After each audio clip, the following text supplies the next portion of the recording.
delved too greedily and too deep. We all know the line. It's iconic, whispered in fear, carved into legend. But have you ever stopped to ask how deep did they actually go? Because Moria, or Khazad, as the dwarves called it, wasn't just a mind. It was the greatest kingdom ever built beneath the mountains. A city of echoing halls, endless stairways, and dark secrets buried far below the world we know.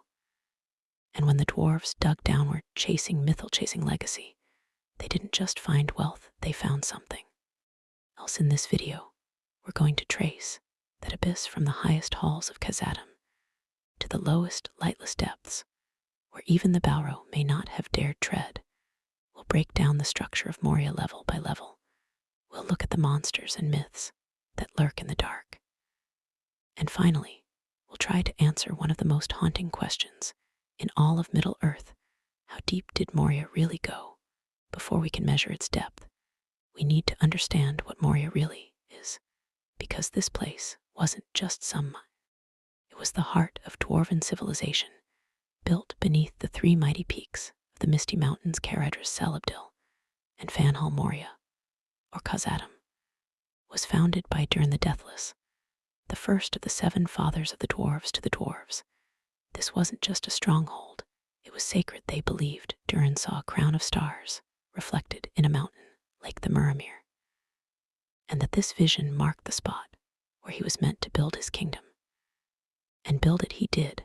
For thousands of years, Khazad grew into a sprawling underground empire, a maze of great halls, mines, armories, and secret forges lit by stone lanterns and echoing with the ring of hammers.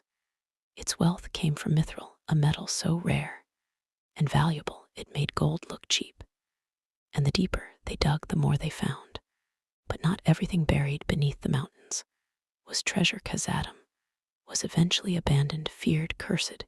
Even Sauron wouldn't go near it. So what went wrong? What exactly did they uncover in the dark? We'll get to that. But first, let's take a look at what's actually inside Moria level by level to understand just how massive this place really was. Part of the answer to Moria's immense depth lies in how it was built. Khazad wasn't just a city that extended outward, it extended downward. Tolkien tells us there were 7 levels above the gate level and 7 below. But most fans agree that's just the beginning. Those are probably the main habitable levels. The real depth goes much further. Let's start at the center gate level, the core. This is the level most people think of when they picture Moria, home to the great halls, the second hall with its massive pillars, and the chamber of Mazarul, where Balin's tomb rests.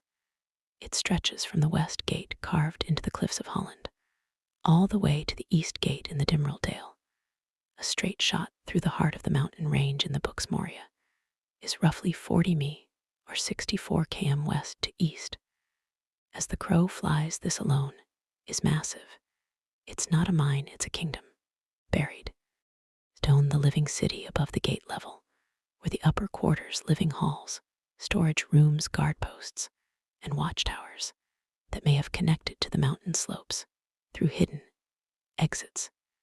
These were the functioning parts of the city where dwarves lived, crafted, and governed. They also housed some of Moria's most important treasures and archives, likely lost forever after Durin's Bane took control. Now, let's move down to the lower levels, the forbidden depths. Now here's where things start getting darker. Below the gate level were the 7 lower levels, and that's just the surface of the underworld.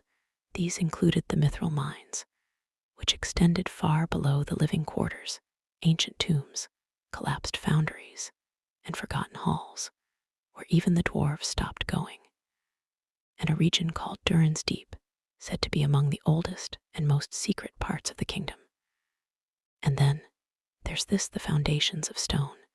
That's the name Gandalf gives to the place where he and the Balrog continued their fall, a region so deep, so ancient, that it's described almost like a primordial underlayer of the world itself.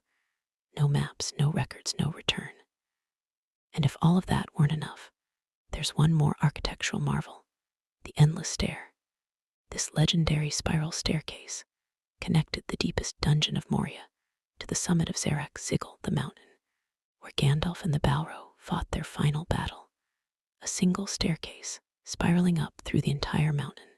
The staircase itself will serve as a good starting point to understanding just how deep Moria really is. But before answering the question of Moria's depth, let's first have a look at the darkness that dwarves stirred in the black chasm. So what exactly did the dwarves wake in the dark?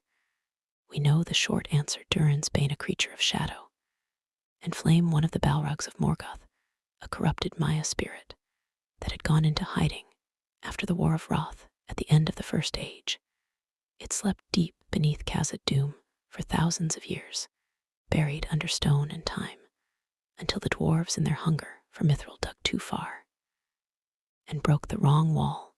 The result: King Durin VI was killed, his son Nine fell shortly after, and Khazad-dûm, the greatest of all dwarven kingdoms, was abandoned. Almost overnight, the Balrog remained in Moria for over 1,000 years, not ruling, not expanding, just waiting in the dark. And that alone would make Moria one of the most terrifying places in Middle-earth. But what if the Balrog wasn't alone?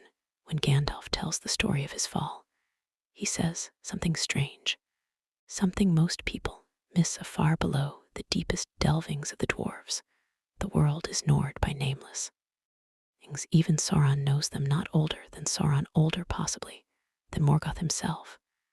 They dwell in the foundations of stone, that same region where Gandalf and the Brog crashed after falling for what felt like an eternity. So what are they? Tolkien doesn't describe them. He doesn't name them. And he never brings them up again, which in a way makes them even worse. A commonly accepted theory is that the Watcher in the water that was brought to life in Peter Jackson's movies is a nameless thing that was disturbed its pool in the very depths of Moria, making it migrate further up the waters, eventually reaching the pool outside of the West Gate. Some fans believe they could be remnants of Morgoth's original corruption, things buried so deep they were never even used in the wars of the First Age. Others think they might be related to the void, the empty nothingness outside the world where Morgoth was banished. Or maybe they're not evil at all, just alien, beyond our understanding, beyond even the Valors. The only thing we know for sure is this: even the Balrog, a being of fire and rage that fought Anastari to stalemate, did not rule the depths. It stayed in the halls above it, didn't go deeper. And that tells us something. What else could be down there? Maybe nothing, maybe just miles of rock and ruin, lost cities, and the remains of ancient halls the dwarves abandoned before Durin was ever born. But not maybe. Moria's true depth doesn't just measure stone. Maybe it measures how far a civilization can go before it crosses a line it can't come back from. So the question now isn't just what lies in the depths of Moria, it's how deep do those depths actually go? And that's where we're headed next. So how deep does it really go? Let's piece it together from law structure and real-world comparisons. Real depth, what we can measure. At the very top, we have Sigil, the peak of Celebil, where Gandalf and the Balrog had their final battle. This peak is often compared to the height of a major alpine or Himalayan mountain, likely around 13.0 ft or 4.0 m. That's where the endless stair ends, a spiral staircase that Gandalf confirms started in the lowest dungeon of Moria and ascended to the summit in many thousand steps. Even if we're conservative and estimate an average step at 25 cm, that easily gives us 3.0 to 4.0 m of vertical travel. And this is supported not just by the stair, but by the entire vertical design of Moria itself. We're told there are 7 levels above the gate level, 7 levels below the mithril mines, which go far beneath even those. And then the foundations of stone, a level so deep even the dwarves feared it.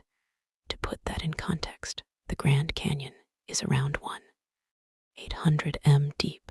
The deepest mine on Earth, the Empine in South Africa, reaches around 4.0 m, and temperatures at that depth can exceed 60 degrees C. Without cooling systems, Mount Everest's height is 848 m. But that's from sea level, not vertical excavation. If Moria truly spans from the base delvings to the summit of Xerxil, it's comparable to the deepest engineered structure humans have ever created. But while our minds descend in narrow shafts, Moria is a full-blown city at every level, with halls the size of cathedrals, bridges spanning chasms, and roads stretching for miles. It's not just deep, it's massive at every layer of its descent. But that is likely only the beginning to the true depth that Moria unravels. It's but a drop in the ocean when considering what the dwarves stumbled upon in the dark depths. Here's where things take a darker turn. When Gandalf falls with the Balrog, he says they plunged into the uttermost foundations of stone. This wasn't just a metaphor. This was a real region, a place beneath even the deepest delvings of Durin's folk. And the fight doesn't stop there. We fought far under the living earth, where time is not counted, till at last he fled into dark tunnels. They were not made by Durin's folk, Gimli, son of Glórin. Let that sink in. This is just before Gandalf mentions the nameless things. The Balrog, a being of immense power, didn't conquer the depths. It fled into a place even it wouldn't claim. This reveals something haunting. Moria isn't the bottom, it's the threshold, a gate into something older, more vast, and utterly alien, a network of tunnels that predates dwarves, elves, and even Sauron. The world is gnawed by nameless things older than Sauron. Even he knows them. Not these are the things that dwell in the tunnels, beneath the foundations of stone, things Gandalf wouldn't name, and Tolkien never described. And Moria, it's the place that accidentally connected the surface world to whatever that is. So, when we ask how deep is Moria, maybe the better question is how far down does the darkness go once you pass through it? So let's reach a conclusion to our question. How deep is Moria? We can estimate that from the soaring peak of Xerxil to the deepest dungeon carved by Durin's folk, it could stretch up to 4.0 m or 13.0 ft, rivaling the deepest human-made structures in history. But Moria wasn't just deep in terms of stone. It was deep in story, in power, in consequence. Because when the dwarves dug for Mithril, they didn't just find wealth, they punched through the bottom of the world and opened a door that was never meant to be opened. And what lies beyond that door? It's likely Moria is just the edge of something bigger, a dark, forgotten labyrinth where the light of the stars has never reached, and never will. It's a gate, portal to a world of ancient darkness that was not ever meant to be opened, for no one truly knows what will come out of it. If you've made it this far, you're probably just as obsessed with Tolkien's world as I am. So hit that like button, subscribe for more lore deep dives, and let me know in the comments, what do you think lies beneath Moria? And remember, some things in Middle Earth were meant to stay buried and left a long, quiet slumber.